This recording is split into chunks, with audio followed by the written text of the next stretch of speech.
What's going on, everybody? It's Korr here, and welcome back to Korr Talks Need for Speed 2021. And in today's episode, I was going to cover something, or rather, I'm going to cover something that I haven't seen many people talk about previously, and I feel is quite important. And it's a phenomenon that I like to call the method of recognition. Now, when you hear that, it might sound like something pretentious or weird, or perhaps it has like some kind of psychological roots. And actually it's not. It's just, this is the kind of thing I like to do. It's just a fancy name that I came up with to talk about how important the marketing is for Need for Speed 2021. So in order to understand what I'm trying to get at here, we need to go back to the previous Need for Speed games and the way they were marketed so you can understand what's up. So let's go ahead and start with Need for Speed 2015. Back then, when Need for Speed 2015 was coming out, our wishes for what we wanted Need for Speed to be were very different to what they are now. We wanted customization, a open world city area type thing, tuners, street racing, police, and so on and so forth. And I happen to be of the belief that Need for Speed 2021's marketing, Need for Speed 2015's marketing was done very well. They highlighted all the things that we wanted in Need for Speed for the past, well, at the time for the past 5 years or thereabout. They highlighted everything. They promised good customization, they promised an open world, they promised a storyline, they promised a nighttime only map, they promised illegal street racing and police. And indeed, that's what we got in the end. That's what we wanted, and they did the marketing of that game very well. Now fast forward to Need for Speed Payback, and immediately there was a problem when we saw that the game was being promoted by a prank YouTuber named Jesse Wellens, who had what seemed like extreme stage fright. A lot of people made fun of him for that. I did too, but I was 15 at the time, and I didn't know what I was saying. I could completely understand stage fright, but the main problem here is that they were using a prank YouTuber to advertise Need for Speed Payback, and instantly that tells you that something's wrong, and things are very different when compared to Need for Speed 2015. With Payback, they accentuated all the things that we wanted fixed from 2015, so a new, more serious storyline, which turned out to be one of the worst storylines in racing game history, a day and night cycle, more customization, more cars, a different map, which was also terrible.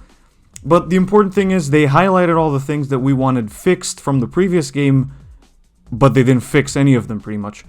And also, the marketing was done really badly. They didn't talk about the improvements as much as they should have, and they used prank YouTubers to advertise the game. They also used, rather infamously, Jake Paul, and it was to the point where people were hosting contests to take down Jake Paul's Ford Focus RS in the open world. I remember that back when Payback came out. I was a big thing on Reddit. And they didn't get the marketing that good on Need for Speed Payback, but they made some effort to highlight the things that we wanted to see improved. Fast forward to 2019, and we come to Need for Speed Heat. Straight away, there was a problem. I didn't see it as a problem myself, but I realized afterwards that it was a problem. They skipped on announcing Need for Speed Heat at EA Play in June, and instead opted to announce the game at Gamescom. So, Need for Speed Heat finally got announced in August of 2019. I remember I watched the premiere of the reveal trailer and all that, and instantly a lot of things went very wrong. First of all, the developers were almost completely silent between the announcement of the game and the release of the game. For context, Need for Speed Payback, I believe, got like 6 or 7 trailers before it released, and same with Need for Speed 2015. Need for Speed Heat got a total of 3 trailers. 3! The reveal trailer, the gameplay trailer, which came like a week after the reveal trailer, and the launch trailer in November. And that's it. There was also no talk of the features we wanted improved in Payback, or at least it wasn't that obvious. There was removing the speed cards, they explicitly said that, and I love that.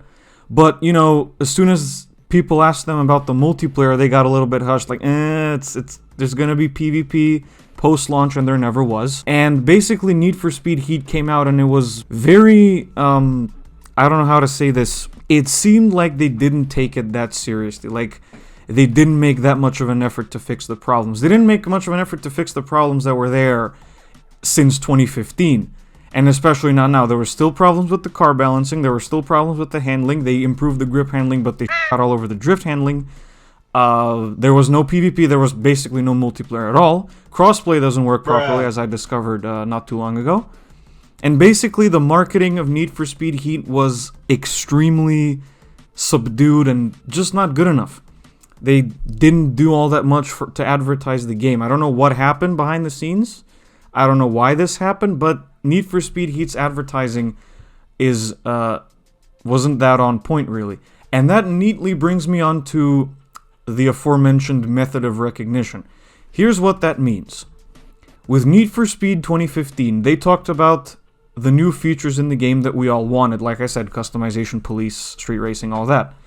Payback, they did the same thing, just on a smaller scale. And with Heat, they talked about the same things again and again. And we were like, wait a second, guys. That's cool and all, but we kind of wanted other things improved and not just that. So something was off there. So here's what I think. A friend of mine, Jake MG, you might have seen his videos. He is absolutely blowing up recently. Go check out his channel. Awesome videos. He basically made this point, and I have to agree with him. That's why I'm making a video on this. For the record, he came up with this idea. I came up with the name. I just want to make sure that's clear, so in case some people in the comments want to correct me. But basically, here's what's going to happen. If Need for Speed 2021 gets announced next year, and they start talking about customization, the open world, the storyline, we're getting another Ghost quality Need for Speed game. It'll be incredibly obvious. However, if they announce Need for Speed 2021 next year and they make a passing mention of the customization and all that stuff, but instead they put more emphasis on talking about stuff like the multiplayer, the polish, the visuals, the open world, as in the open world being improved and not just rather lazy, to be honest with you, then we're going to know that it's going to be a Criterion quality game. Honestly, if they mention the multiplayer straight away and how if it's packed with features, we immediately know that it's going to be a significant improvement. So basically, they need to talk about multiplayer, endgame, polish, graphics, visuals, improving the open world, improving the car balancing, so on and so forth. If that happens, then we know that they're taking the game much more seriously. And that's basically it. Marketing is a very important aspect of a video game. It's basically what's going to get people to buy the game. And if Criterion and EA want people to be invested in the next Need for Speed game, they need to get the marketing absolutely on point and get everything right with the marketing and talk about the features that we want to see actually improved rather than talking about the same features over and over again and how they are improved ever so slightly. Because as I've said previously, I believe I said this in the last video, but as things stand currently, we are not in a position to be asking for features like, you know, I don't know, insane customization stuff like the engine being visible when you're upgrading the car. This is just, you know, random examples, but you get the idea. We're not in a position to be asking for insane features that require a lot of development time. Currently, myself and a lot of people, fans of Need for Speed, want one thing and one thing only from the next game. We don't care what they do with it. All we want is for the game to be good and for it to be complete at launch. They can do whatever they want with it, as long as it's polished, fun to play, and is shipped as a complete game rather than an unfinished game with promise of adding all the missing features in live service. That's the most important thing, and we will consider it to be a good game. So that's about it for the Need for Speed method of recognition, everybody. Thank you so much for watching this video. Let me know what your thoughts on this are in the comments below. Also, check me out on Twitter. There will be a link in the description. And I will see you guys in the next video. Goodbye.